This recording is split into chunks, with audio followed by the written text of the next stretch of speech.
বাচ্চারা যখন কোনো কিছু খেতে চায় না, মাদের তখন অনেক চিন্তা কিভাবে তৈরি করে খাওয়াবো। আসসালামু আলাইকুম। আমার বাচ্চারা মিষ্টি আলুটা খেতে চায় না, তাই ওদেরকে আমি তৈরি করে দিয়েছি মিষ্টি আলুর ডোসা।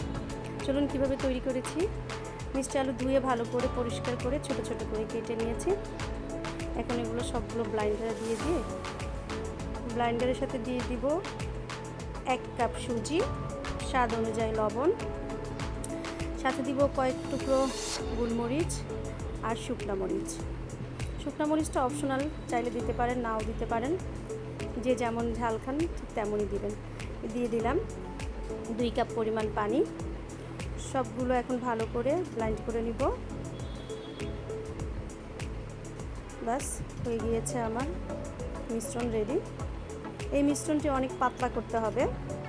এর সাথে আমি এখন যেই উপকরণ মিশাচ্ছি, গাজর কুচি, পেঁয়াজ কুচি, ধনিয়া কুচি আর একটা ছোট্ট পাতলা করে কাঁচামরিচ দিয়ে দিয়েছি। সবগুলো উপকরণ একসাথে দিয়ে ভালো করে একটু মিশিয়ে নিব। এটার সাথে আপনারা চালের গুঁড়া অথবা ময়দা দিতে পারেন। আমি এখানে 1/2 কাপ পরিমাণ ময়দা দিয়েছি, কিন্তু চালের গুঁড়াটা দিলে বেশি ভালো হয়, ক্রিস্পি হয় খুব ভালো। সাথে আরও 1 কাপ পরিমাণ পানি দিয়ে দিলাম। এই গোলাটার অনেক পাতলা করতে হবে। আমি একটা চামচের সাহায্যে ঠিক এই রকম করে ফ্রাই প্যানে দিয়ে দিব।